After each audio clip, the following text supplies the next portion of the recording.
It's called Across a Lifetime. This is a message to a girl on a London-bound flight. She has a fanny pack packed with her passport, British pound sterling, and a Britrail pass. She watches the sun rise over Greenland. Look at the map of this girl. There is not a wrinkle or crease on her atlas.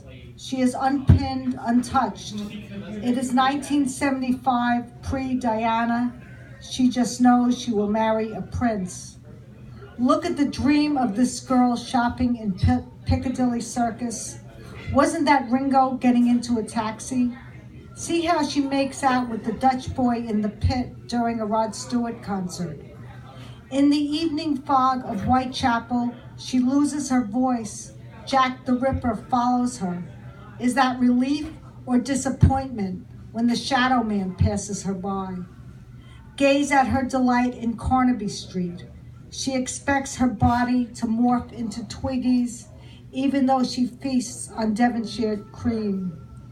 Watch the people stop her in the tube, ask to touch her frizz halo, wonder what exotic place she is from. View the girl as she comes this close to buying a ticket to Australia. The Aussies she meet tell her women are needed to teach, to nurse, to be mothers. Follow her to the American Express office, where she mails letters home and finds this message from herself.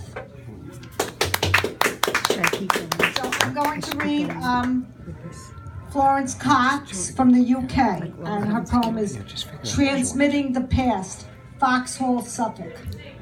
I passed the old transmitter mast, half demolished, standing by boxy World War huts in a frozen field surrounded by rusty barbed wire.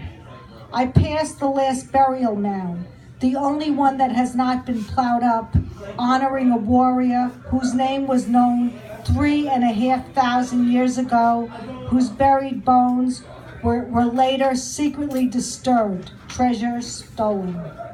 I arrive at the garbage dump to chuck away my rusty ironing board that has lasted no time at all, and see a man about to tip a whole box full of 1930s china into the gaping dumpster. He sees my stricken face, and with barely more than a raised eyebrow, he solemnly posts the box into the trunk of my car while I fret about security cameras and wonder whether saving a little bit of past is really allowed. And that's from Florence Cox.